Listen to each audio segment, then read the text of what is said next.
after the introduction, we're going to have Engineer Dr. Patrick Beckham, who would be giving us a talk, an introduction. Then it will be followed by Engineer Ejapon. Then it will follow from there. So, Engineer Doctor, please, would like to invite you to give us the introduction, please. Thank you. And tell us about the JHIE. All right, thank you very much. Once again, it's really a pleasure meeting all of you and doing this presentation.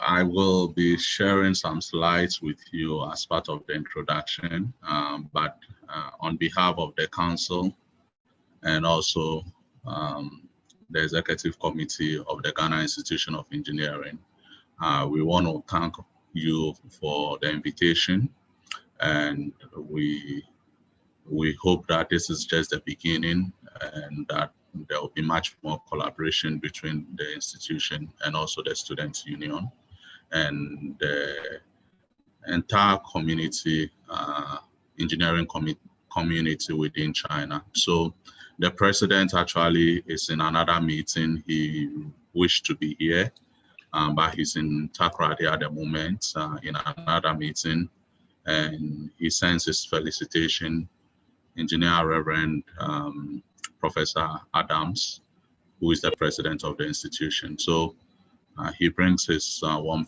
felicitation to you. I will go ahead with a short presentation. I'll try as much as possible to make it short. And then after that, depending on whether Engineer Ejapon is around, then he may say one or two things. He's also in another meeting, but he promised that immediately he closes, he'll join via phone. So I'm trying to send him a message, and I've sent him a message, and the moment he sees it, I'm sure he will join via phone. So do I have the permission to share slides? Yes, please. Yes, please. Okay. You can. Okay. Okay. All right. Then share.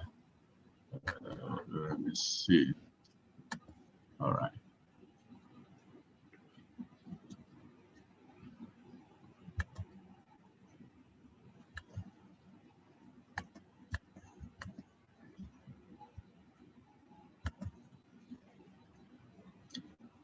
So can you see my slide now?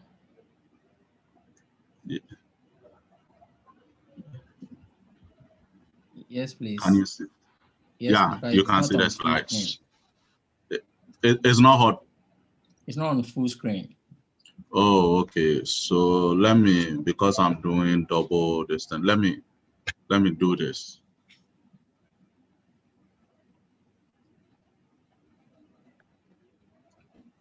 Is it better or?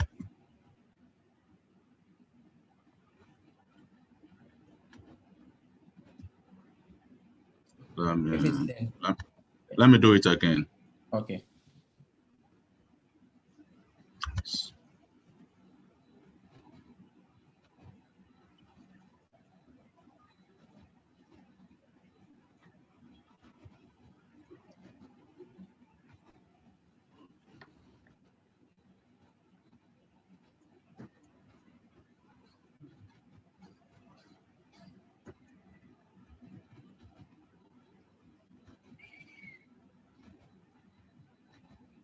All right. It should be working now. It's okay now. Yeah. It's okay. All right. Thank you. Thank you very much. So once again, I can have some feedback. Is it okay? Is my voice clear? Yes, please. Okay. All right. So this is going to be the order of the presentation. I'll just give a brief profile of the Ghana Institution of Engineering. Then I'll talk about how do you become a member, and then some of the benefits and opportunities within our membership when you become a member. And then I'll briefly introduce you to our website so that you can go to our website for further information. So just a brief history of the Ghana Institution of Engineering. It was founded somewhere in 1968, it derives its authority from currently the Engineering Council Act. I'll talk about that later. But prior to that, we had this professional registration decree, which most professional bodies actually came under in 1973, NRCD 143. So as an institution, we started operating from the then Water Research Institute. And in 1997, we were able to get our own building, which is in Roman Ridge. So physically, you can see the structure on the left. So that is who we are now. I'm sure most of you may have seen this symbol. That is more of our logo, which is basically, it's more of a perfect circle with a spear chair at the center surrounded by spider web, which signifies ingenuity of our members. So that is our destiny. As a vision, we seek to promote engineering and excellence in our society. And our mission is to be the leader in the development of science, engineering, and technology at all levels of society. Also to share knowledge and instill in membership, professionalism, and ethical practice, and also establish structures to ensure good corporate image at the institution and at all times. So that is our mission and vision. Now, how is the institution organized? Now, the institution is organized geographically by its headquarters and then the branches and chapters. So the headquarters is what I showed you in Accra, but we have various branches, which is geographical. So previously, it was based on the regional branches, but our constitution has changed, and now branches may not necessarily be the regional based on how the political authority describes as a region, but it based on the population of engineers within a particular area. So as at now, although we have about 16 branches, 16 regions, we only have about 7 branches. So if you pick the northern sector, northern region, upper east, upper west, northeast, savannah, are all under one branch. So 5 regions under one branch. So that is how we are organized. And under these branches, we have chapters. So we can have the student chapters.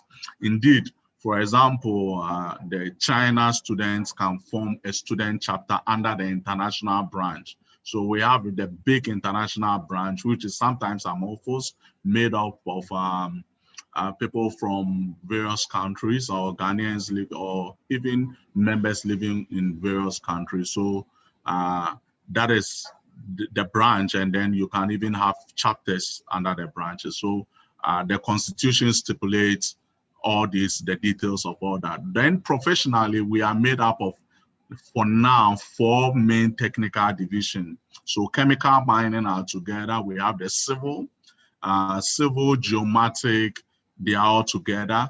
Then electrical, electronic, mechanical, agric, marine are all together. So those are the 4 main branches. Now, we do acknowledge that engineering is not limited to these 4 main branches. It has expanded, and there are so many. So for example, if you're a biomedical engineer, then where do you find yourself? Depending on your practice, you can sometimes come under electronic, electrical or mechanical division, or even depending on what you do, you can come under chemical. So we look at more of the practice. However, the constitution allows that if we have enough members, for example, in any of the engineering profession, we can form new technical divisions. So I know there are moves for the petroleum engineers to form the petroleum division. And as the numbers are, biomedical, for example, is looking at that. There's a movement within the membership that biomedical actually forms a new division, so technical division. So this will be expanding depending on our membership and depending on also the complexity of engineering. Now, in terms of practice, we have 4 main occupational groups.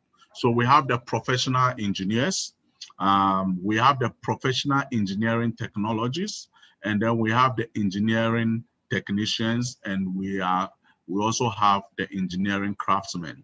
So that is how we are organized. So we have craftsmen. So some of you who may be old may have maybe somewhere before 2017, we used to call ourselves the Ghana Institution of Engineers. So previously, we were only concentrating on the professional engineers, but now we've expanded our scope to include engineering technologists, technicians, and craftsmen. Indeed, yesterday, I was in a meeting and we are getting over 700 craftsmen to join us with the help of GIZ. So very soon our membership in terms of craftsmen will increase significantly. As we speak, we only have a few, but with the support of GIZ, we are increasing our numbers significantly. So we are now broader than professional engineers or what normally people call the degree engineers. Now, beyond that, we also register other firms and entities, and even contracting, consulting firms, contracting firms. So those are all parts of our membership. So that is how we are organized. So who is a member of the institution? I think with what I just said, any engineering practitioner who have gone through certain processes, trainee engineering practitioners, and so normally, and I'll talk about the training engineering practitioners very soon, students, temporary members. Sometimes we have temporary members, international people who join, and then irrespective of where you are, if you are a technician or craftsman, then you're a member of the institution.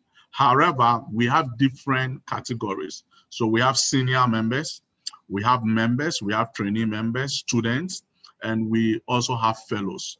Now, the fellows is only for the professional engineering group. So it's only when you belong to the professional engineering group that you can become a fellow. But in all the other groups, you can become a senior member of the institution. So that is in terms of our membership. Now, let me just quickly talk about our governing body. Now we are made up of a council. Now the council is made up of the president, immediate past president, and we always have a president-elect. So and I'll just maybe go to the next slide later on and show you who is the president-elect. Then we have the executive representative for each occupational group. So I represent the professional engineer. I'm the executive representative for professional engineers. We have the 3 national councillors. Then we have the chairpersons of the 4 technical divisions that I talked about. Then the branch chairpersons. Then representative from registered entities, so consultants and all those things, contractors. Then past presidents are, we have a lot of past presidents. They are ex-official members. Then representative from affiliated engineering groups. Sometimes we have affiliates. Then the executive director, engineer Kwabena Bimpong, who is also part of the council. Now, so these are the current members of our council. As I said, the president is Engineer Reverend Professor Charles Enum Adams. The immediate past president was Engineer Leslie Aye. And the president-elect at the moment, so in 2 years' time, the new president will be Engineer Kwabena Bimpong, who is the president-elect. Then the vice president is Engineer Kwesi Levidede. And I think I'll end there. I'll not go back. And I'm the executive representative for professional engineers. And the technicians is represented by Engineer Philip Ahito. Actually, the list that I just mentioned forms the executive committee of the council. And we are responsible for the day-to-day running of the institution. with the help of the executive director. Now, we operate through committees. So we have various committees, the finance committee, the membership committee, and I'm the chair of the membership committee, and we are responsible for membership issue, and that's why I'm doing this presentation. We have the education and training, professional practice and ethics committee, publication committee, the welfare committee, and conference and program. And beyond this, we have more other committees. We have so many committees beyond that. These are the standing committees, and council normally creates ad hoc committees for specific issues. One such committee is a committee I used to chair, which is the infrastructure reports card committee. So that is also one of the ad hoc committees that we form. Now, whatever we do is also backed by law. So in Ghana, we have the Engineering Council, and the Engineering Council Act was promulgated in 2011, Act 819. And that actually is the law that establishes and regulates the practice of engineering within the country. Now, by that act, the Engineering Council operates through what we call the professional bodies. And the Ghana Institution of Engineering is the professional body. So for you to become a member, or for the Engineering Council to actually give you a certificate that you are an engineer, you go through the professional body, and the professional body in this case is the Ghana Institution of Engineering that you come through. So you cannot go through a council directly, but you go through the professional body. So basically, if you notice, whatever we said was our objective is similar to what the Engineering Council actually is saying. Now, based on that, and as I said, they have the same craftsmen, the 4 things that we talked about, occupational groups that we talked about. That is what we also do. Based on the council, it took almost 10 years. And in 2020, we now have an LI, which actually seeks to implement the things in the law, LI 2410, which is the Engineering Council regulation. So almost everything that we are now doing is in line with the LI 2410. Now, so how do you become a member? With this brief introduction of the Ghana Institution, how do you become a member? As I said, there are various routes to become members. And so I'll take you through quickly some of the quick routes. So the first one is the professional engineers. So route, so you want to become a professional engineer.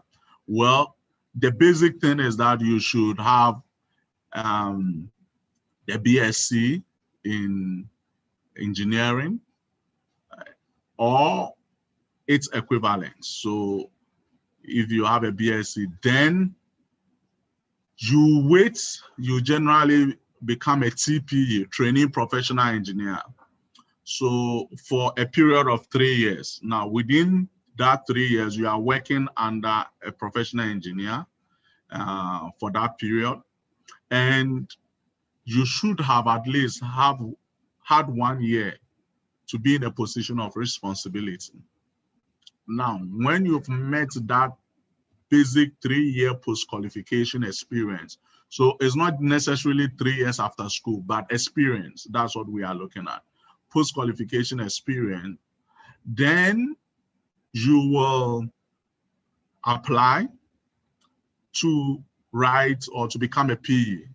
And so you write the professional exams. Now, our professional exams is made up of 3 components.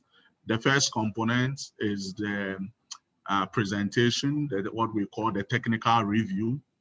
Then you have the oral review, where you'll be doing an oral examination. Then we have the written examination. Now, when you are successful and you go through some of the procedural issue, then you become a PE, a professional engineer. Now, basically, that is how you become a full member of the institution through the professional route. It is after that, you can apply to become an SPE, Senior Professional Engineer, which is, it takes typically 10 years. Then after that, you can apply to become a fellow. So I went through this to become a fellow. I became a fellow in 2020. So that is the professional route. However, there are other ways of going through the professional route. So someone could be, I'll jump this section and later on come to it because I'm using some acronyms you may not be familiar with. So, and the other route is the professional engineering technologist. So the professional engineering technologist, the basic requirement is an HND. Now the HND, you still also will go through the training, become a trainee. So for about 3 years. So the TPET is the trainee professional engineering technologist. You also still have to wait 3 years as you do for the professional engineer. Within that 3 years of experience, 1 year should be a position of responsibility, and do an examination, of course, different but the same processes. And then you become a PET. After that, PET is the professional engineering technologist. After that, you can wait 10 years and become an SPET. Now, if you have an HND or equivalent, you can still become a P by going through this process, what I showed before. Either if you are an SPET or PET, then you only need 1 year. Maybe you get a degree, you need only 1 year, then you can write the exams. So that's just by way, if you have an HND, how do you become a PE? That is what you do. Now, the other occupational group that we have is the technician. So for the technician, you need a diploma. I'll be quick from here going.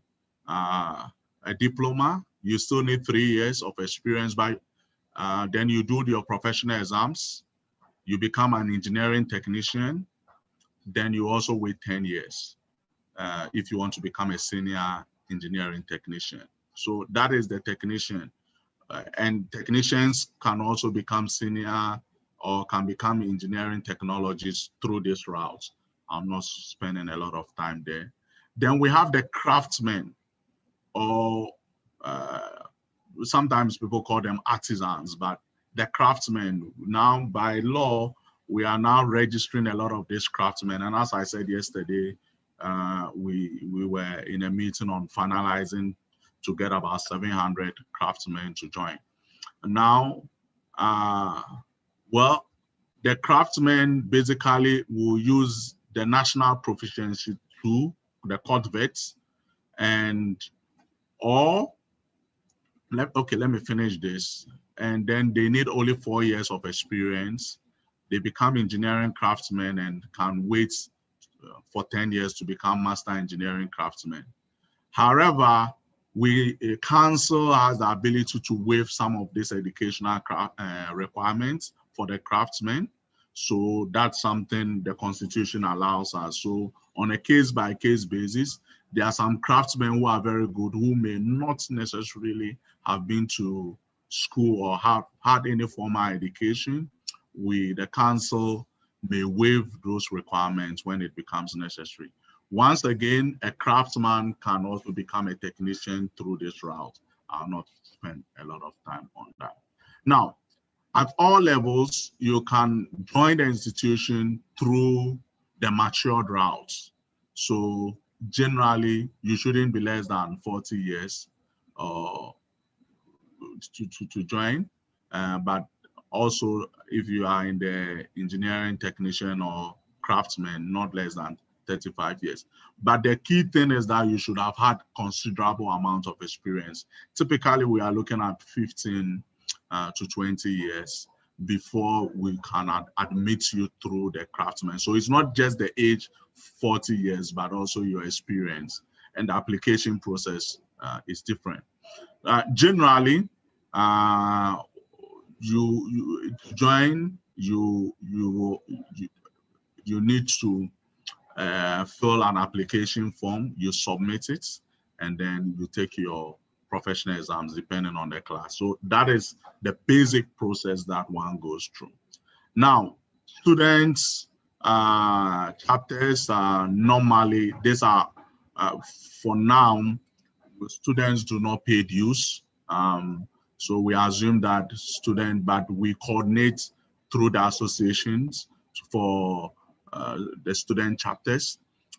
What we are looking at the moment, and that is one of my vision, and I've told council, hopefully that and actually the council's vision, let me put it that way, is that very soon there will be a seamless process that we register people at the student level, and they use the same number till they become fellows. So you don't need to register as a student, you come again, register as a trainee professional engineer or whatever. You just go through a seamless process, and we are using IT to improve upon that, and there is a team working on that, and I'm sure with time and hopefully by the end of the year, actually not with time, by the end of the year that will be solved. Now, so with that, let's look at some of the benefits and opportunities of being a member of our institution. Well, I will pause and say, use the words of Kennedy, JF Kennedy. He says that, fellow Americans, ask not what your country can do for you, ask what you can do. And I think it's appropriate. It's what can you do for the institution? I believe that is what we should be asking. How can we do for our profession as engineers? What can we do for our nation? I'm sure that it's the most important. But beside that, I will jump this. What do we do as an institution? We are a professional body. We are interested in regulation and practice of the engineering profession. Also, we are made up of very learned people, and we're beyond that, we are interested in our society, our country, wherever we find ourselves. So we have a library of information as an institution. We organize a lot of meetings, and we promote interaction between our members. Actually, this is the only place, apart from yours, being student, that you can have the confluence of engineers from all professions, with different background. We have lawyers, engineers, we have sociologists, engineers who are sociologists, engineers who are doing even in the medical field. And this is the organization where we come together, mechanical, civil, and we share ideas, we share different experiences. So, and we also have a good welfare system for ourselves, and we also link with academia. Myself, although I'm in the Ministry of Roads and Highway, I also do a lot of academic work, teach at the university. So we have these linkages, and so that's who we are. But to becoming a member, automatically you become an equal partner. You are then involved in decision making, and you also have a lot of network. I personally have benefited a lot from the network opportunity that the institution has given me. And as I said, we do publications, and so information sharing, knowledge sharing. We do a lot of knowledge management within the institution. When you are part of us, you gain recognition. People know, oh, so because of the rigorous process that we go through to ascertain our members, people have that, we have that recognition, so you belong to. And then it's also, we do a lot of social meetings. I've talked about that. I've talked about the fact that we organize a lot of seminars and workshop webinars with COVID coming in, and we influence government policies. Just this week, we've been involved in helping the government as they prepare to meet the economic management, imagine as they prepare for next year budget. So we are trying to also propose some non-physical policies that the government can do to, first of all, help in growth and job creation within the country. And it's our engineers who are involved in it. And so other policy issues, and I talked about the infrastructure report card that we developed, helps in policy formulation. So those are the benefits and opportunities that when you become a member, you join some of these committees and you help. But beyond Ghana, we belong to other international bodies, such as the World Federation of Engineering Organization, which our executive director is actively involved in. He's one of our main representatives. We have the West African Engineering Organization too. He's the executive, what we call the WAFU. He's the executive director also there. So he's an executive director in Ghana, but also executive director for the West African. We have the FIO, the Federation of Engineering, African Engineering Organization. The current president is actually our past president, Engineer Kalim Bouchedid, who is also our first president, female president of our institution. He's the current president of the Federation of this thing. So we are involved in all these things, and that recognition is there. We involved in ICE, ASCE, ASME, and NSCE. So these are bodies that we are involved with and we belong to. And so the fact that we are a member of us, you have access to this thing. Then we are involved in advocacy and also other foundations. We do a lot of, we have the WINE chapter, the Women in Engineering. So if there are any women on board, you can join. I can see Priscilla. So you can then be part of the Women in Engineering, and they do a lot of advocacy. They do a lot of community and engagement, and also to encourage our young ladies, our young children, female children, to pursue engineering, because that is an area that we need to really work on as a people. So those are some of the benefits. This is our website, www.ghie.org, and you can find more information over there. And that's my email, pabbequin at gmail.com. You can always contact me at any time, and you can go to the website to also contact of our executive council members who are listed over there. With this, I want to say thank you very much. We are proud to be Ghanaians. Thank you. It has been nice doing this presentation. If there are any questions, I'll be prepared to take them. I don't know whether Engineer Cabinet Japan is online at the moment. Thank you. Thank you very much. Thank you so much, Engineer Beckham. Thank you so much. We are so grateful, Engineer Dr. Beckham. That's really very insightful, letting us know much about the engineering professions and what we can do as Ghanaian students in the diaspora, our quota, and how best we can also help in the national development of our country. Okay, so is Engineer Japan here, please? Okay. I think it's not in yet. It's not in yet. Okay, that's fine. That's fine. Yeah, okay, okay, sir.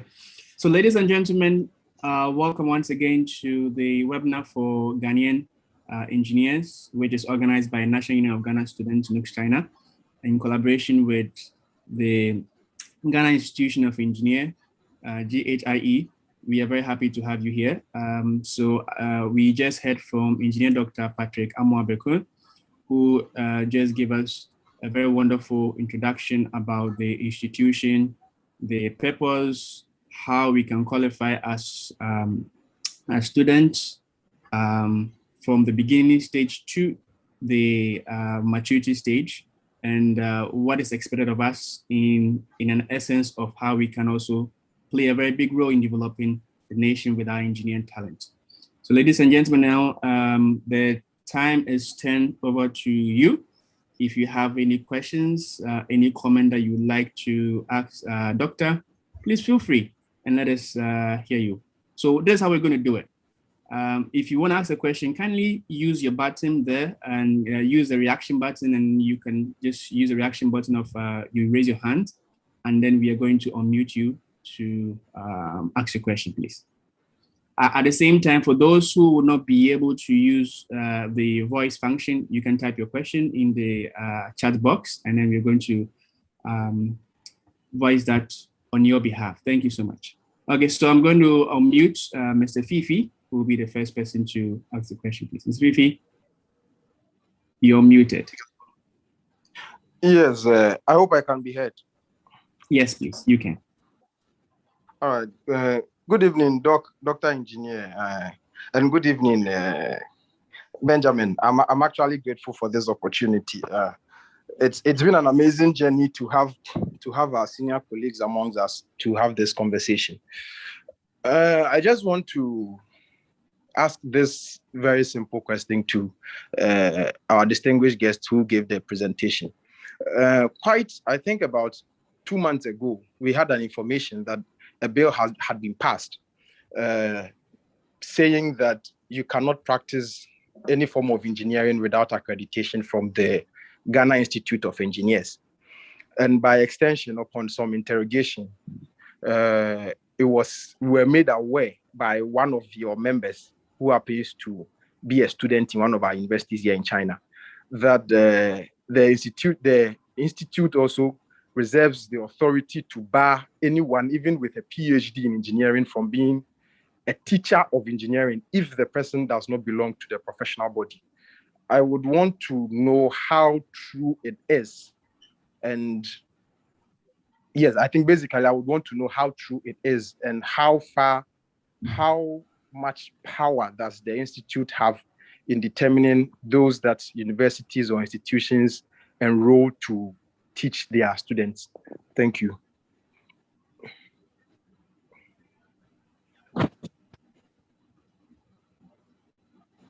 Okay, engineer, would you like to take it one by one, or you like to take a set and then you proceed from there, sir? Yeah, I think it will be good if we have a few questions. Then after that, I'll try. Or well, it depends on you. So no, you make that's okay. Yeah, okay. Let me try and answer it. So, very good. So what you said is very true. One, that it was not a new bill.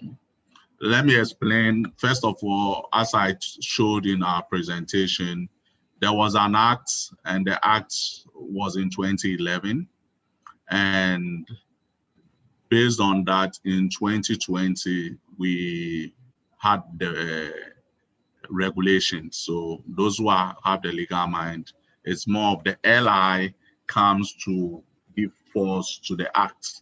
So that was in 2020.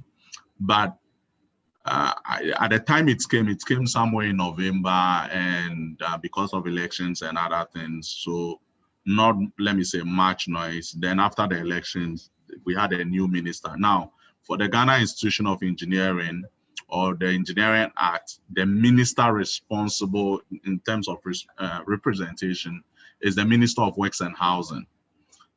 So it was until recently that they appointed the Minister of Works and Housing that we engaged in. And we said, well, we are now bringing into force what the Act in 2011 said. Now, so what did the Act say in 2011? Well, you cannot practice as an engineer if you have not been registered with the Engineering Council. Remember, the act does not refer to the Ghana Institution of Engineering. So I want you to get it right. It's the Engineering Council.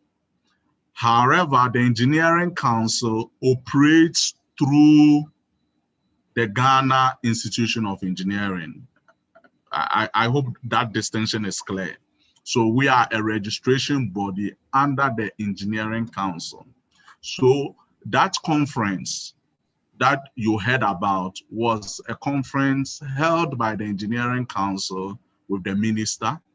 And we, of course, the Ghana Institution of Engineering was present. Now, the specific issue about what the minister said is that from November, 1st of November, we will then start bringing into force most of the things or in the act. So because now we have the regulation. So what are the things in the act? So in the acts, we talked about engineering or schools or educational units. So I want to answer, educational units should be registered. So it's giving you how you are supposed to be registered. And we've started engaging them. I don't think we are coming with canes. This thing will be registered. Now, if you're a professor in a university, the university has its own promotion system. You can decide not to be a practicing, what we are talking about is a practicing engineer, either stamping the drawings or a practicing engineer. But if you're a professor in the university, your own is an academic route. So you may decide not to become a member unless maybe the university, as part of your promotion, you are required to become a member. So get a distinction for a professor in the university or a lecturer in the university. If you want to do the academic routes to become your professor and you do not want to be a member, yes, you are teaching, you don't want to be a member, that is it. But now most universities are requiring that to become maybe a professor, one of the requirements is you should belong to a professional body so that you can even help in the university and other things. So that is the little distinction. And I hope I've clarified the issue. Now, those of us in industry, now it is going to be required. So you cannot set up an engineering firm unless you are registered. That is now what is, and in other countries, I'm sure in China, that's what happens. Nobody can just wake up and say he's practicing engineering. The problem we've had in this country is that everybody calls him or herself an engineer, but the person is not regulated. Engineering is the only, let me say, profession that is not well regulated. You cannot wake up and say you're a doctor, a medical doctor. The medical association will collapse you. The pharmacy association will collapse you, or council will collapse you. But engineering has not been well regulated. And what we're trying to do is to try and regulate engineering. So yes, there will be some whips here and there, but we are also encouraging. So over the period, actually, within this short period that I've taken over as a membership committee, we've had a serious increase in people now wanting to regularize their operations. So that is going to happen. I hope I've tried to answer you. If there's any follow-up, let me know. You are well. You are okay now. Yes. I think the question has been well answered. Yeah, I think I have. Yeah, thank you. All the bits I needed. Thank you very much. Okay. Yeah. Thank you so much. So what I'm going to do is I'm going to take two questions for those who've raised their hands, and I will read one question from the chat box. Would that be okay, sir? Yes, that's perfect. Okay, that's wonderful. So I'm going to ask Mr. Clement from Nanjing. Please, sorry, if you unmute yourself, would appreciate it so much. You mention your name and then the city or province where you're coming from, and then or the institution you are in before you ask your question, please. Thank you. Yes, Mr. Clement. Okay, you're muted, please. Hello, sir. Thank you very much for the opportunity. Engineer Dr. Patrick, thank you very much. Your name, please. your name, your institution, and then the city you are in, please. Thank you. Okay, sir. So as I was saying, I am Clement Eni Obeng, master student of Hoha University in Nanjing, and then I'm privileged to have attended this meeting. Engineer Dr. Patrick, we thank you for the presentation so far, and then I would want to know what the exams would entail if one wants to be a PE as a professional engineer with this institution. You made mention of we having an exam which will be written. One comes with the presentation aspect, then the oral aspect, then that of the rating. Can you break it down for us where or how it's going to be? Say the presentation, which aspect is going to take, and then the oral and that of the written aspect too. Thank you. Thank you so much. So we'll move on to Mr. Holman. Mr. Holman, I'm going to unmute you right now, and then you can ask your question, sir. Okay, Mr. Holman, you can proceed. Okay, hello. So Hello, your name, your institution, the city or country you're speaking from, please. Thank you. Okay, I'm Joseph Holman. I'm also a master student at Hoha University in the Chanjo campus. Okay, so I would also want to point out this. I think back in 2015 or so, we had some people from the institution. They spoke to us back. I was in K University doing my undergrad. So, the thing was to become, you need to go through the be the trainee professional engineer or something like that, and you need some 3 years with some requirements.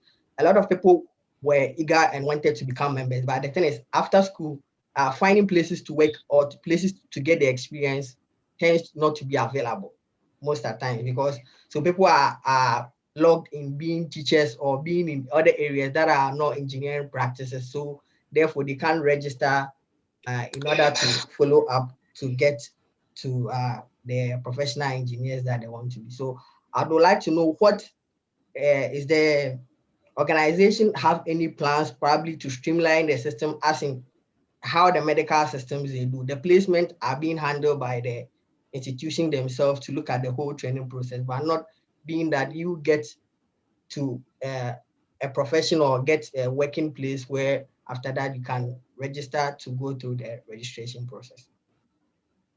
Thank you. I hope what my question was explained well. Yeah. Okay, and then the last question I'm going to read from the chat box is from Engineer Prince Kars Avotri. He's saying that how can we get a copy of the assented LI, either soft copy or hard copy, sir? So over to you, the 3 questions, sir. All right, thank you, Ben. Appreciate that. I will start with the first question, which is in relation to the examination. Yes, so first of all, let me repeat this again, that our examination is based on practice. So, and I want to, it's on practice. It is not an academic examination. This is a professional examination. It is not an academic examination, unless you are coming through the academic route. That sometimes it looks like it's an academic examination, but generally it's based on your practice. So let me just give you an example. I graduated myself as a civil engineer. Actually, I started off as a structural engineer and ended up doing roads and highway. And within the roads and highway, most of the work that I do is more on maintenance. So, and of course, now I do geotech and all those things. But if I'm to do the examination today, it is going to be based on my practice. What do? I'm a geotechnical person. Nobody is going to ask me questions on structures unless I opt to. So normally before you write the exams, you tell us what you have done So we call something the career reports. And because this is not a pre-exams workshop, normally we do, before people are ready to do the exams, we do what we call the pre-exams workshop. And that will detail what goes into the career report and all those things. But so the examination itself will, you will tell us what you want to be examined of. Now it has 3 components.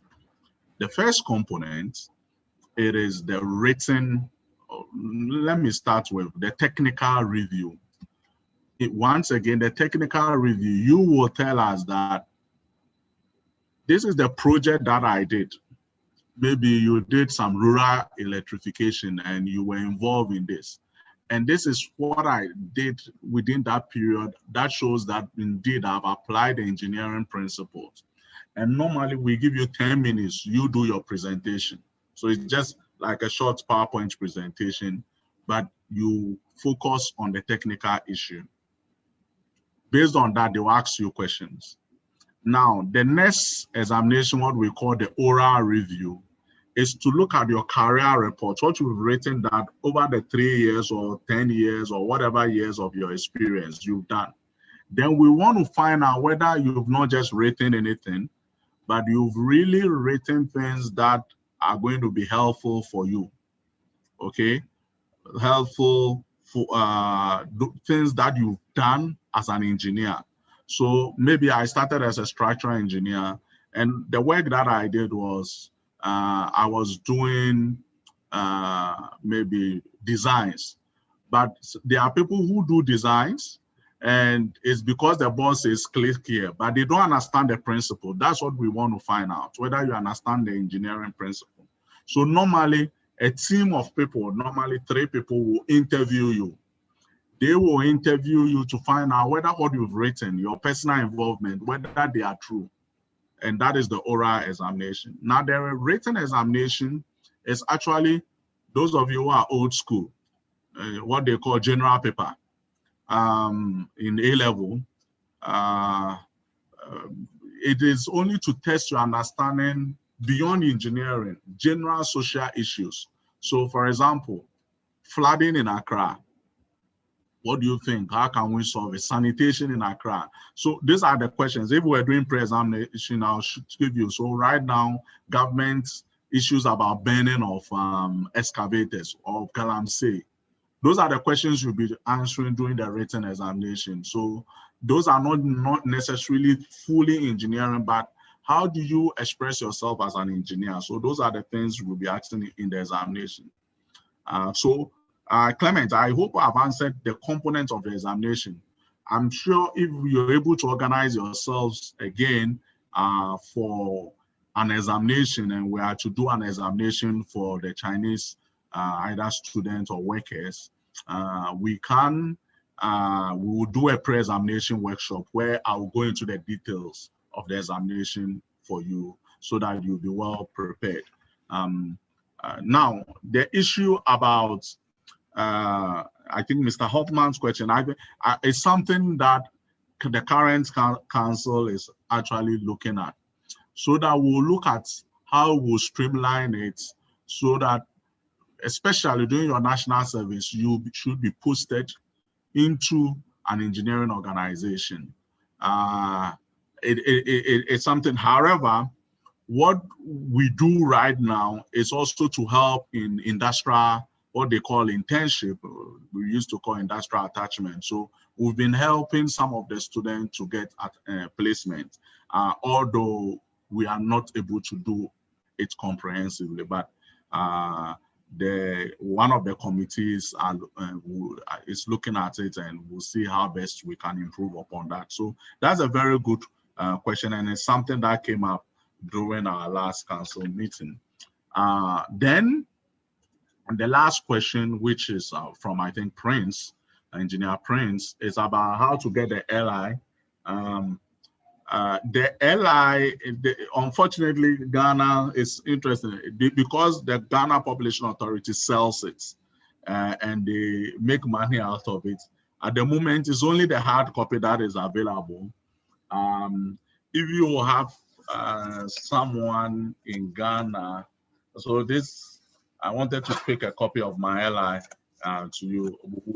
The person can always get it at Ghana Publishing, but also we can come to the secretariat and we can get you a copy. I think they are not selling the digital copy at the moment. That is something. Once again, the LI is Ghana Publishing Engineering Council. They are the custodians of it. Please, Engineer Kaz Abotri, I hope I hope I've answered you with that. Any follow-up or I've done justice to it? Okay. To the set of questions. Okay, so since there's no follow-up, I'm going to ask two questions from here. We have one from the chat box, and then it is being asked by Mr. Sadiq. His question is, Dr. Bequin, how can students in the diaspora get registered with the Ghana Institution of Engineers as soon as possible? Okay. That's the first one. The second Can I answer? Go ahead. Okay. No, the second question is, we just wanted to just do a little follow-up on the registration forms that have been sent to the institution. If you could also briefly give us a little feedback on that, that will also be very grateful. Thank you, sir. I think that's a question for now. Okay. The last question, registration forms that have been sent to the institution? Yes, the soft copy, yes. Okay. All right. Now, let me start off with Mr. Sadiq's question about, I think, what you need to do, and I will liaise with your leadership if we can form a chapter. There are some constitutional processes, but I will help so that you can form a student chapter, so that the institution will recognize you as, first of all, a chapter in the diaspora. Now, based on that, we will help you so that we'll register first your chapter and your members as students. So we have a student chapter, your executive, we recognize your executives, and then of course you'll need identifications, so we'll assist you in that. At the moment, there's a limit. Basically, students are not supposed to be charged. We don't pay dues if you're a student. So that is what the council has decided, that no student is supposed to pay any dues.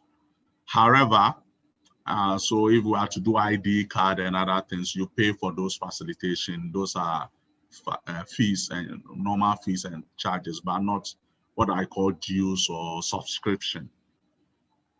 If you become a trainee professional engineer, that's when you've graduated, then you start paying subscription. So that also should be clear. Now, so I don't know if maybe after this meeting, I will liaise with your executives. I'll show you some of the constitutional requirements. I'm actually dealing with one right now. Then you need to apply. So you have to go through the application. Then you apply to form a student chapter, and we'll facilitate it. Then we'll recognize your executives as the student chapter of the Ghana. So it becomes a student chapter of the Ghana Institution of Engineering, and then you abide by our constitution and all those things. So those are things that we can facilitate for you. And I believe, Sadiq, with that, you then be recognized, and we can then give you numbers as students. Okay. Now, the next question, did I make who was the person? Is it Clement who asked the question? Was about the forms. And now, if you've sent applications for examination, we are working on them. Actually, yesterday we finished with a few of them. So from next week, we'll start responding to people. However, For if you are outside, for international students, there are some few issues, and let me explain to you those few issues.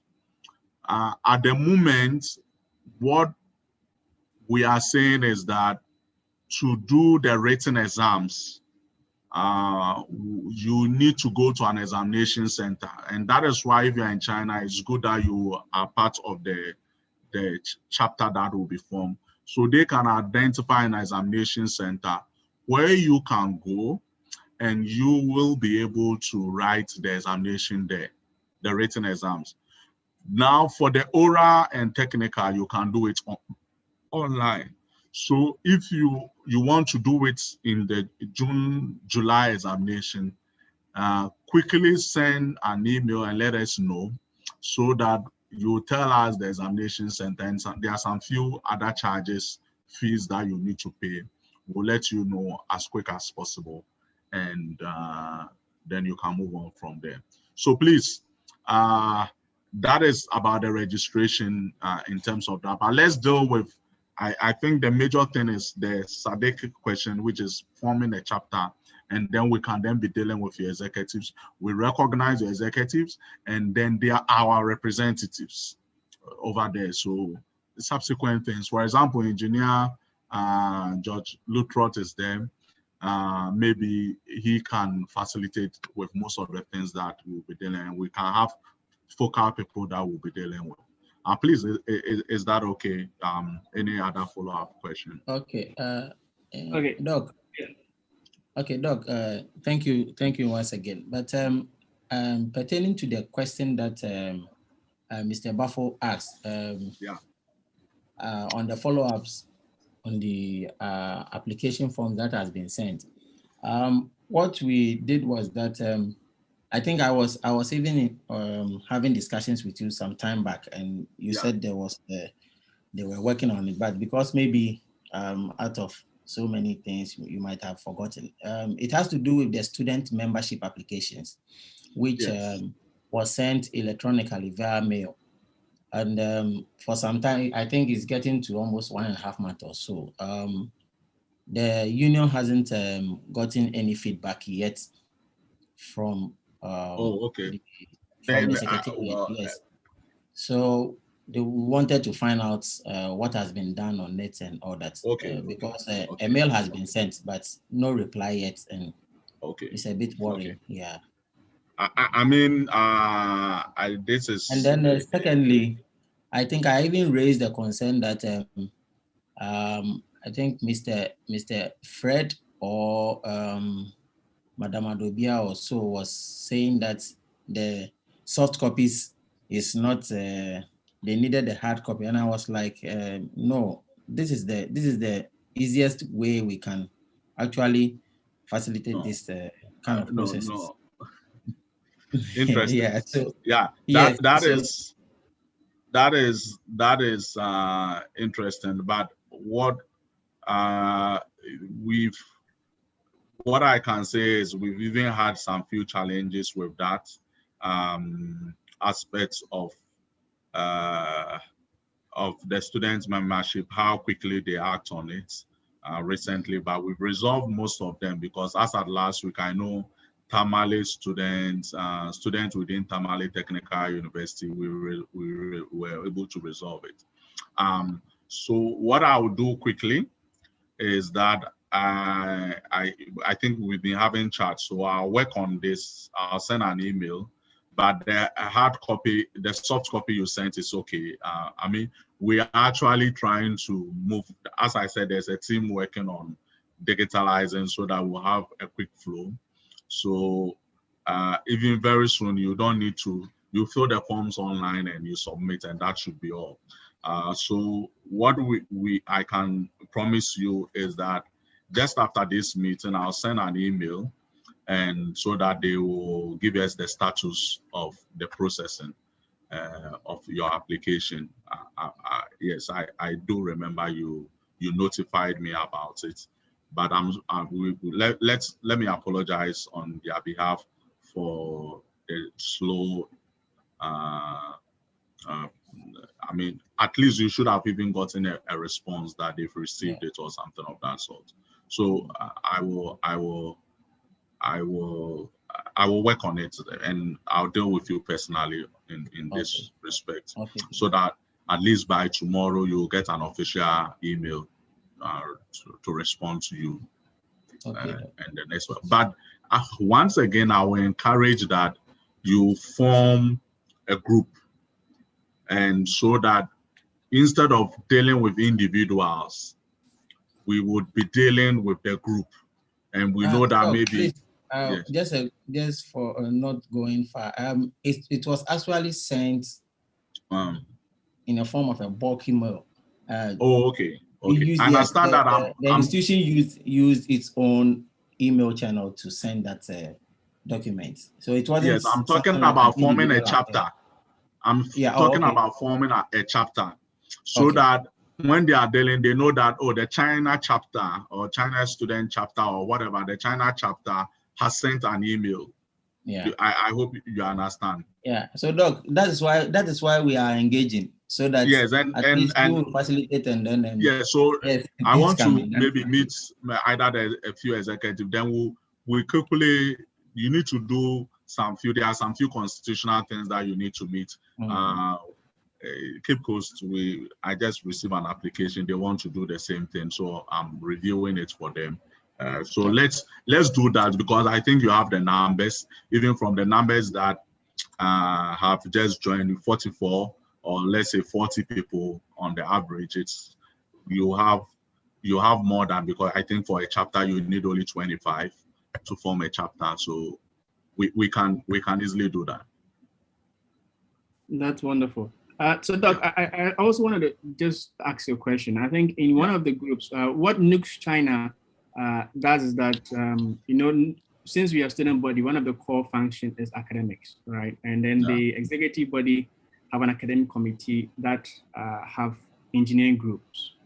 And that is why we are trying to engage that. So hopefully, as you said, we'll try to work with the National Executive Committee and the Senate to form a NUGS-CHINA student engineering chapter, which will be very good. We'll send it to you later on. But one of the students asked in the group that, so when can they start using the prefix ing to register? So they really would like to know when they can start using that. So if you can tell us more about that. Actually, I left up one slide, but because of this question, I feel like pulling that slide. Anyway, we like titles, we are Ghanaians. Anyway, yes. So yes, you can use the ing only after you have passed your examination and you have been inducted. That is when you become what we call a full member of the institution. That is when you are qualified to use ing. Okay, so it's only professional engineers who can use the title ing and the preface, and they can also use PE after their name. So postscript, you can use PE after your name. So that is, so now a PE or SPE, which is senior professional engineer, or if you're a fellow, GHIE, that is a little longer. So please, until you become a full member, you cannot use it. So that's why Engineer George Lutrot is using it confidently, and I'm sure Engineer Prince is also using it confidently. Unless if Engineer Prince is not, then you've committed a sacrilege. In fact, he is, because he's my colleague. Okay. I'm just anyone who is using it without it has committed a sacrilege. Engineer Prince, thank you. Okay, so Dr. Bequin, ladies and gentlemen, like I said earlier on, welcome to this webinar for Ghanaian students in the diaspora for engineers. So please take note that this session is being recorded and also being streamed live on YouTube. We are very happy to have Engineer Dr. Patrick Amoah-Bequin with us, telling us more about the Ghana Institution of Engineering, what it is, the purpose, what it has for us, and how we can be full members of the institution. Now, the thing that I would like to ask Doctor is, so Doctor, can the council in their own way trying to engage the diaspora, you know, with the diaspora, sometimes there are different technological things that are being used or employed in some places, let's say China, US, and other places, right? Now, can the council or institution in their own way try to be bringing real practical, I would say, competitions, works that students in diaspora can also take advantage of by, let's say, participating in such program? Let's say it can be a yearly program. It can be an activity to address real problems back home, right? That it could be like some sort of like a scholarship, a mentoring situation where they could be awarded, you know, because there are a lot of practical issues that I can tell you that most of the engineers here are doing that from academic perspective, or even using their knowledge to even solve problems here, right? So as we are very happy to engage the institution because our members, while they're about to finish to migrate into the Ghanaian system, we can be able to transfer the knowledge. So, but while they are still here, if there can be that kind of strong collaborations every time, interaction, competitions, scholarships, internships, all those things I think will play a very big role in making this collaboration a very great success, not only just for the Chinese diaspora, but all over, because we need to develop our country. And I think that is the core aim of the NUGS-CHINA. And then I think our country, our leaders back home as well. Yeah, thank you. It's interesting. That's a very interesting question. And yeah, let me just give you a little bit of background before I specifically answer your question. And I used to be, I think for the past 3 or so, 4 years, I've been the chairman of education and training until just this March that I was changed to membership committee chair. And as part of my role, we have actually developed exactly what you are talking about. And it was based on the concept, I'm sure you know about Engineers Without Borders. Engineers Without Borders. Oh, okay. It's more of a US, you know, sometimes where you go to school influence a lot of your thinking. So we borrowed it from the US, and myself, Professor Ababio, the executive director, and a few others were involved in this particular endeavor. We have been able to get a conceptual framework and everything, but what we've not done is the implementation. And so whilst you were talking, I was so excited that at least we have a group that is ready to help implement this aspect. So what you are saying is the institution actually, we wanted to do something like, so during your holidays, you could easily come to Ghana. We could facilitate projects that you will, based on your varied experience, you will come to help the country. One, you gain practical experience, you have knowledge in the Ghanaian environment, and it also helps in easy transition, especially those who want to come back to Ghana. So that is one way that we looked at it. So unfortunately, it's on paper. We've not implemented it. And I see your team and your group as maybe bringing meaning to what we planned some time ago. And also the issue about knowledge transfer. One of the plans that what we started, and I totally have told the publication committee, is about building a digital library for the institution. So you have a lot of information in China, and also due to your practice, and you can share with us, and we can have that collaboration. I think this suggestion that you have made, we just need to put some flesh to it, and I'll send it officially to council. And as you form a chapter, it could be even one of your main chapter roles that you will help the institution, and we'll provide that platform for you so that we can implement most of the things that you've talked about. I hope I've addressed the issue clearly for you. Oh, that's wonderful. Before I ask Honorable Mr. Fifi and then the question in the group, would also appreciate it if we could also have women engineers, right? Maybe in a subsequent presentation, also do a presentation, because we also, as NUGS-CHINA, one of the women's commissioners, and then the president's vision is to promote gender equality and also help empower women. So we would really appreciate it so much. In a subsequent. Just a quick one. Is engineer Ifuefa on it? Because there was one lady, sorry, I should have recognized her. Is engineer Ifuefa on it? Because we actually, as a member, I'm not sure she's here. I'm not sure engineer Ifuefa is here. I'm not sure. I'm not sure.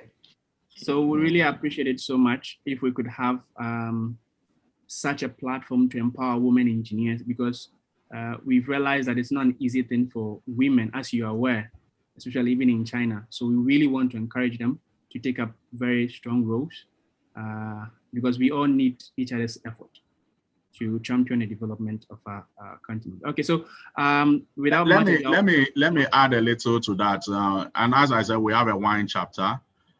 Maybe our next engagement, the membership committee has a very strong women presence, and that's why I was asking whether she was online. One of our ladies. So normally when we go on some of these outrages, they join. But I see what you're talking about. It's also the wine itself, the women engineering. Like we have a president of the women in engineering. I will engage her, and maybe either if we are doing a pre-exams workshop or something of that sort, she can come on board and do a presentation on women in engineering. I think that will be a beautiful thing, and we'll look forward to that. And maybe also your women students over there, if we can collaborate with them going forward, so that they can also be speaking to our young girls, especially young ladies in the secondary schools. We even want to go now down, not only in the secondary schools, to JSS, so that people will know that just having the mentality that I can be an engineer, although and I'm a female and I can be an engineer, it's good enough, so that they inspire a lot of people. I've met people who said that it's because of this lady that I pursued engineering. So I think that's something we can work on going forward positively, and I've taken notes of it. And I'll talk to engineer Dr. Enyonam. She is the wine president. She's called Pepena Enyonam. She's the president of the Women in Engineering in Ghana at the moment. Thank you. Okay, thank you. So before I ask those who have raised their hand to ask questions, let me read from the chat box from Miss Victoria J in Ghana presently. She's saying that I would like to know if those in industry can also form groups, or we have to deal with the association or individual basis. Thank you. And then I'll take the last two questions from those who raising their hands. Mr. Fifi, would you like to take the three questions in all? Okay, yeah, okay. Okay, so Mr. Fifi would ask the question and then followed by Engineer Prince. Ms. Fifi, you can unmute yourself, Ms. Fifi. All right, thank you once again for the opportunity.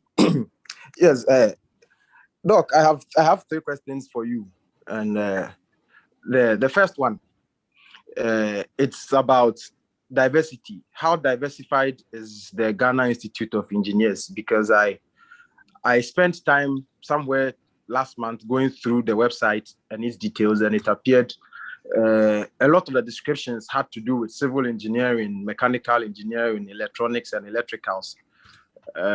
And I think to some extent it creates an impression of only this group of people belonging to the union. So for people like myself who happen to study materials, who is into materials engineering, it becomes a little of a problem. And I'm sure we have quite a number of people in diversified engineering programs all across China. My first question is, how diversified is the membership of the Ghana Institute of Engineers? The second question is on mentorship. What is the state of mentorship that the Ghana Institute of Engineers provide for up-and-coming engineers or young engineers, whether in academia or on the field? What is the level to which mentorship is taken very seriously on the practical level? The final question has to do slightly with comparison. Then I hope I can still proceed with my final question. Please be quick because we'll wrap up. Okay. 9:50. Okay. So my final question has to do with a little comparison.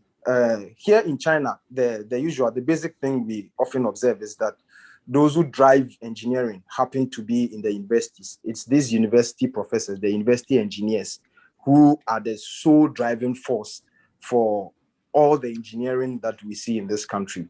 My question is, how deeply rooted is the Ghana Institute of Engineering with the academic community in terms of knowledge convergence and utilization of the knowledge base that we have in our universities?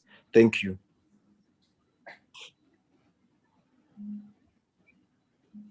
Okay, and then Engineer Prince. Yeah, hello, Engineer Beckham.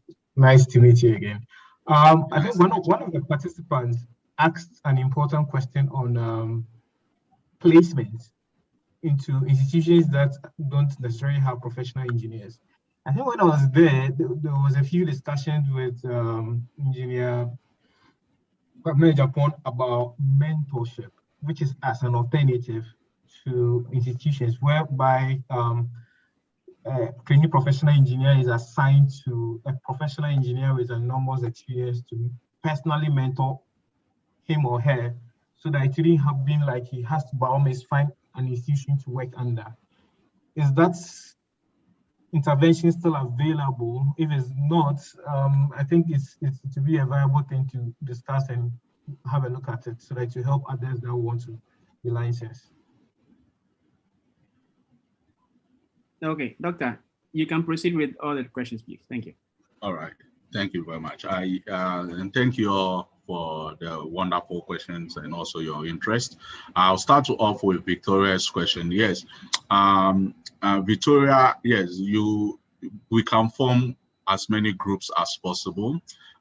You actually, because my understanding was that this was more of the student grouping, NUGS-CHINA.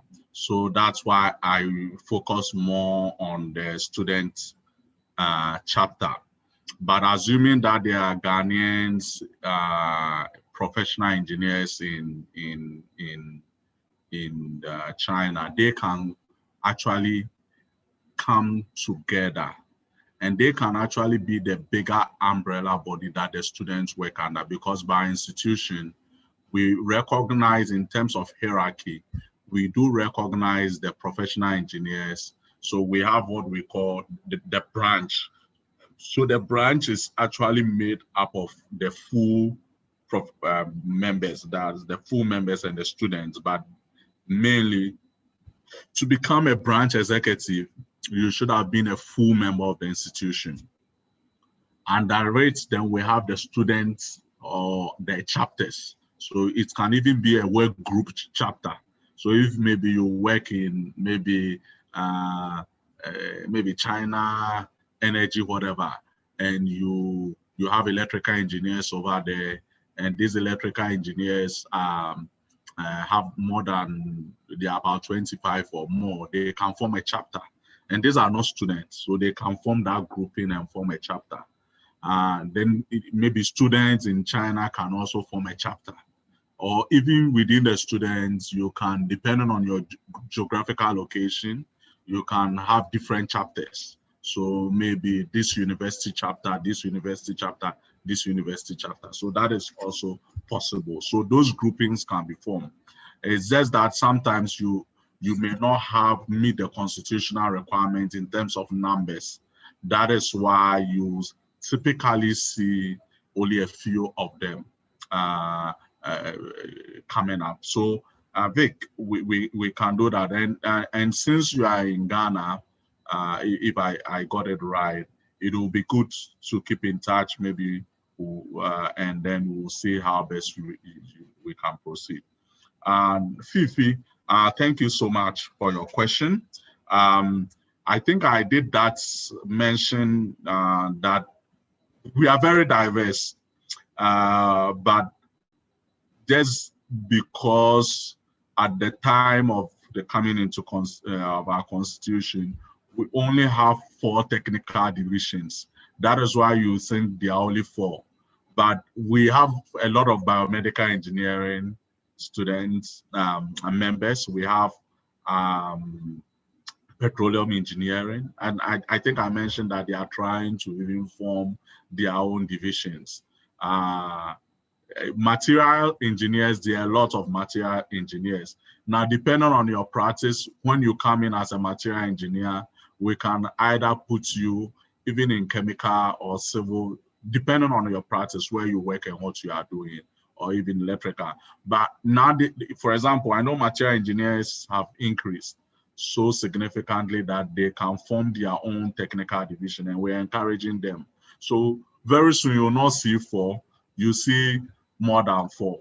It's just the numbers that will come together to form these technical divisions. So we are getting more diverse, and even within this short period that I've become a membership committee chair. We've even interviewed a few materials engineers. I think most of them were put into chemical mining. They were in the mining sector. They are material engineers. Most of them were doing some processing, whatever. So that is where we placed them. Then you brought the issue about mentorship. And I think maybe I'll combine that with what Engineer Prince mentioned. Yes, so and I was part of the people who helped develop the mentorship scheme. We've not fully operationalized it because there's also a component where we'll be able to link people when they are students. So you go online, we'll say, okay, we are linking you to this based on your location and all those things. That has not been done effectively. But even now, when people come, we're able to give them mentors. Sometimes, even when they don't do well in the examination, we recommend, and I've done that several times, that, okay, engineer this, try and mentor this for a period of 6 months. And so that mentorship scheme is available, and we only need to enhance it. That's what I was saying. Indeed, Fifi, you hit the nail right. Yes, then the university now is deeply involved in our activities. So sometimes when we go to meeting, we call ourselves a quasi-academic organization, professional academic organization. And the university is aware of what is happening. Of course, there are challenges, but we are now getting, most of our committees are headed by people who are in academia and who have academic knowledge, and we are pushing that. And in the next 2 months, I'm going to KNUST to have a lot of interaction over there. I'm an adjunct lecturer at KNUST, and I do a lot of collaboration with them. So yes, the university is involved, and they are deeply rooted in whatever we do. The question you talked about is utilization of whatever you do, and sometimes that is the difficult aspect of it. Specifically, you were worried about the fact that most of the things the university do not get implemented, and that is a bigger issue: industry, academia relationship, how it can be enhanced.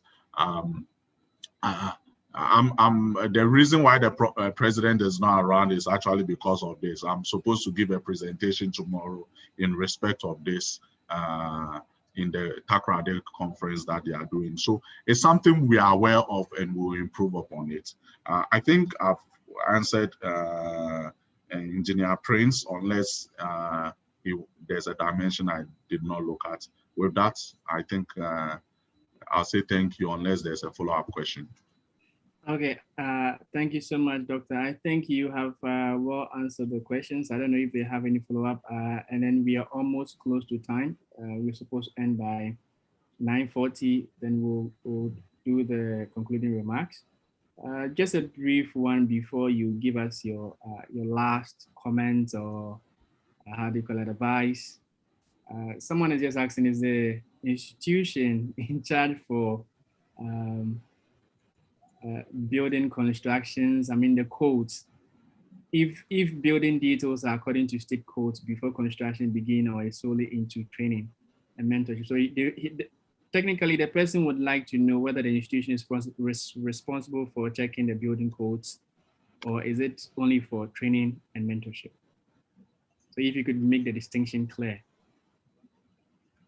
Okay, all right, thank you. So the building industry, it's quite complex, and what I will say is the institution is responsible, one, for the conduct of its members, but we're also responsible, and we talked about, we have a civic duty, and we are responsible for whatever happens within this country, engineering wise. So we are interested. We are, however, worried about sometimes the way things are done when it comes to implementation at the assembly. You know, the building industry is quite complex. You have even people who are not qualified calling themselves engineers, designing buildings and implementing buildings, and people who are not qualified craftsmen. Let me just even go to the craftsmen before I do this. I'm sure those of you who have lived in Ghana for a while, or who have done your building, or if you've lived in Ghana, I'm sure you may have called a plumber one day to do something for you. And the plumber may have made life even worse than you initially wanted. Or you call an electrician and they will come and do something terrible in your house, and the person goes scot-free. In China, that's not what happens. The person comes with an ID card, shows you that, hey, I'm responsible for this, and you can track the person. If the person does not perform, you have somewhere you can report to. And that's what we are doing with the new craftsmen that we are registering. And Vodafone is actually helping us with that, so that we'll have an app where people can complain, people can know, okay, this is Engineer Bequin, he's a plumber, or Craftsman Bequin, he's a plumber, registered with the institution, he lives this year, this is his jurisdiction, and people can call them. So we are trying to improve upon that. But coming back to your question, yes, we contribute to the code. We are responsible that our engineers follow the right codes and standard, because that is also an ethical issue. But from November 2021, if we find any engineer who is not registered, we can now, that's what the LI say, we can now enforce the law and prosecute the person, lead in the prosecution. So from November, we will bite more. That's what I can say. We through the council, please let me clarify, through the council will bite more. The council is not giving us the mandate to be able to bite. So it's the council that is biting, but we through the council will be able to do that. So we are not solely for training and mentoring. Yes, training is important. So we train, we mentor, we encourage our people, but at the same time, we also ensure that they do the right thing. And so normally when there are collapses, we go and we do independent assessments, and if our engineers especially are involved, we punish them. So we have what we call the Professional Practice and Ethics Committee that is responsible for that. Okay, so thank you very much. Thank you, sir. So any last comment? Any last comment before I invite the national president to give the concluding remarks? Right.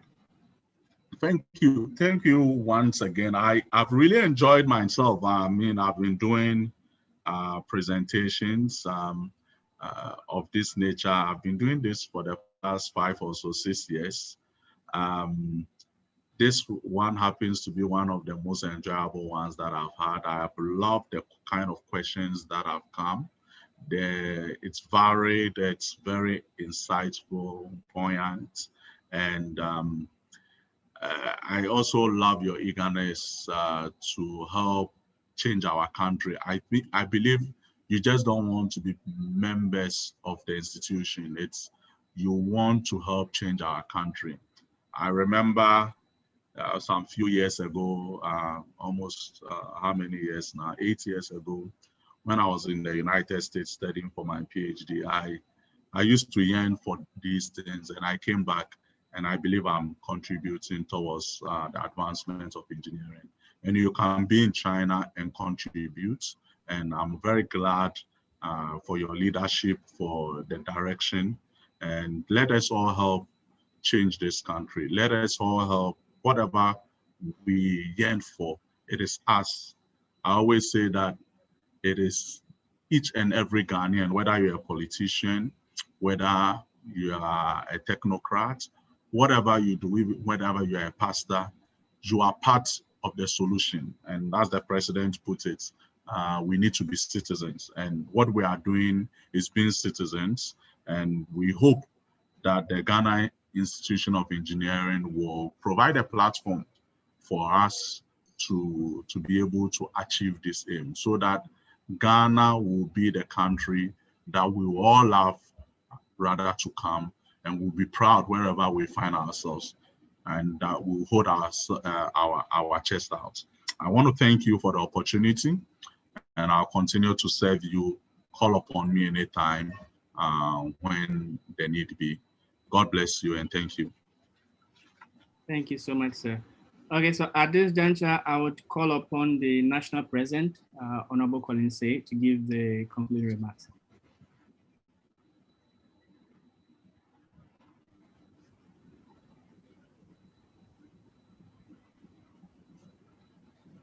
Okay, thank you very much, Honorable Ben.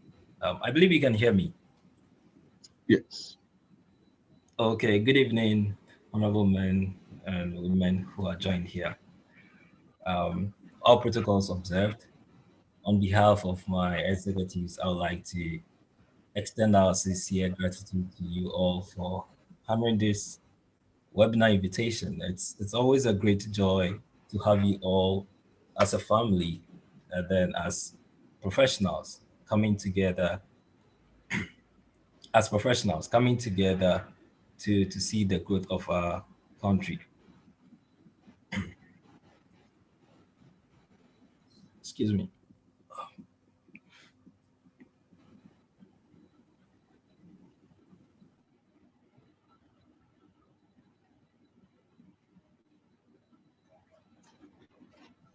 Okay, so while we wait for the national president to join in, we hope that he's well, and he'll be joining in very soon. Okay, so after the national president speaks, I will give the, I would say, the vote of thanks, and then I'm going to play the national anthem. Then maybe we could sing at the background before we conclude the session, please. Hello. Yes, please. You can proceed, sir. Okay, thank you very much. Okay, so once again, it's a great joy to have us all as family and then as professionals coming together to help improve ourselves and also to see the growth of our country. To our guest speaker, Engineer Dr. Patrick Beckham, we are very much grateful for the insights that you've given to us from your presentation. Your presentation was very excellent, and very meaningful to the webinar that we are holding.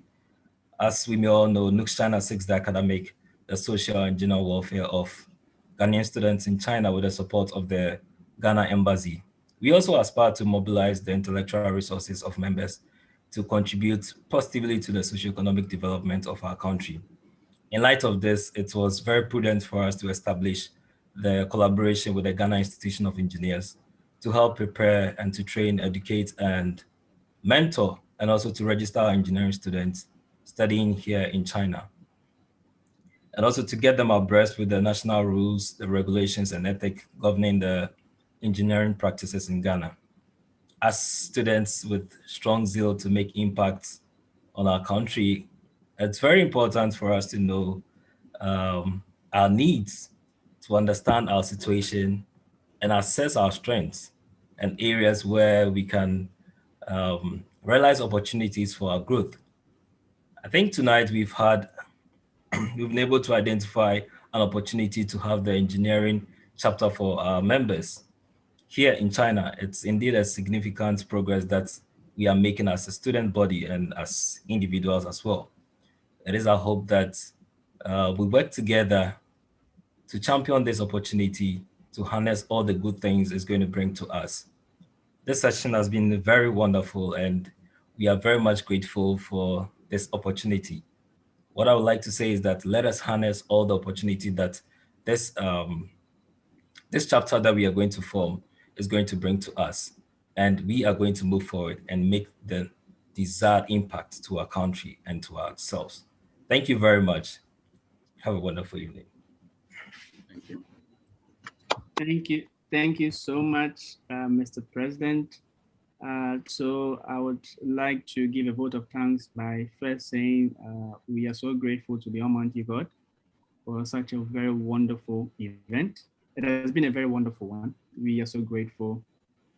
Special thanks go to Engineer Dr. Patrick Bekwai, who have been a very great instrument in helping us understand what the institution really is all about and how we as students can be able to work towards being an engineer in the country, and also how we can play our role in developing our country. I would also like to say a very big thank you to our National Executive Committee, which is headed by Honorable Colin Say, Honorable Okwampa as the Vice, Honorable Francisca, and then the entire team who have been very supportive for this program. We also like to acknowledge the senators who have been very, very supportive in helping make sure that we have all the provinces in the whole China running efficiently, headed by Honorable Gloria, who happened to also be the academic committee chairperson, with all the entire committee who have been helping. That is my team, Honorable Solomon, Honorable Yakun, Hansen, and then also very good and appreciation goes to Engineer George Lutrat, who has been a very great instrument with the ups and downs in helping making sure we could make it work.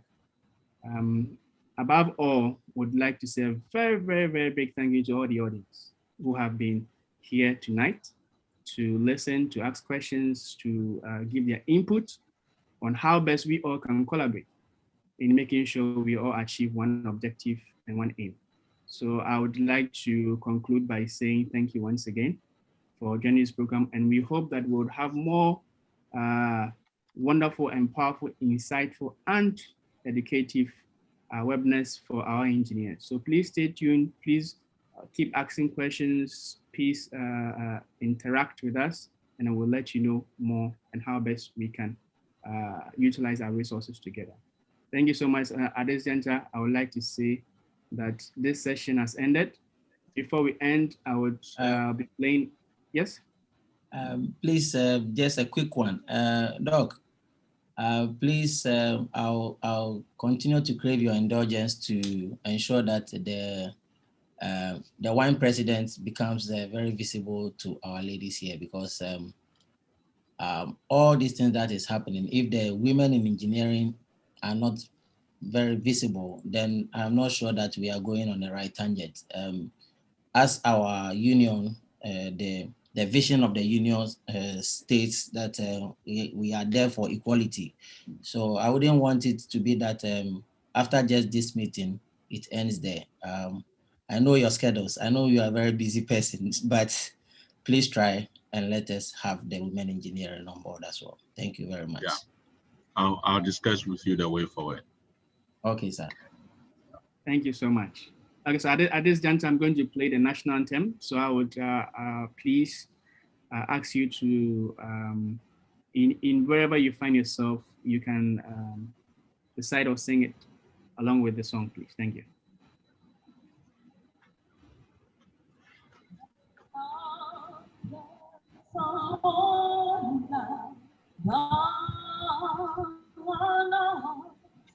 Make our nation great and strong, bold to defend forever the cause of freedom and of pride. Fill our hearts with true humility, make us share it, fearless honesty, and help us to resist your presence with all our heart and mind forevermore. And help us to resist your presence with all our heart and mind forevermore.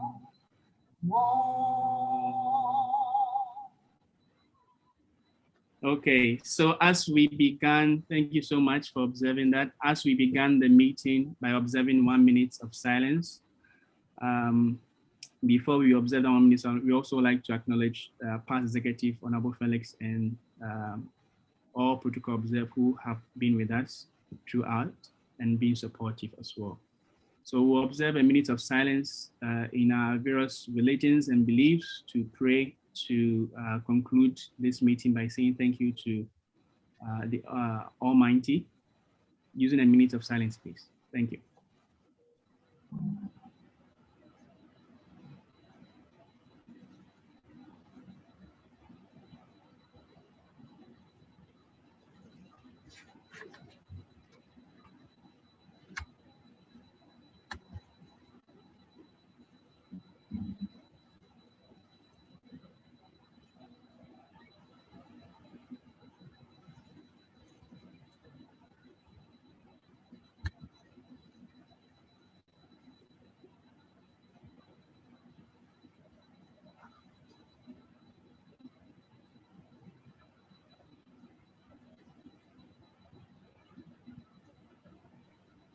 Okay, ladies and gentlemen, thank you so much. Honorable Hansen also who's been a very great instrument. Thank you so much. We would now wrap up the meeting by saying thank you for joining us this evening. And then we're going to end the session right now. My name is Benjamin Bafo, and we are so grateful. This program has been in collaboration, NUGS, National Union of Ghana Students, in collaboration with Ghana Institution of Engineering, who happened to help us understand what the institution is all about. And then the presenter for today was Engineer Dr. Patrick Beckham, who was there to help us understand more. We are so grateful. And then we say thank you, and we hope to have more interactions and more educative programs in the near future. Thank you so much, ladies and gentlemen, and you have a wonderful evening, afternoon, and morning, wherever you find yourself. You have a good day. Bye. Good day. Thank you. Thank you, Benjamin.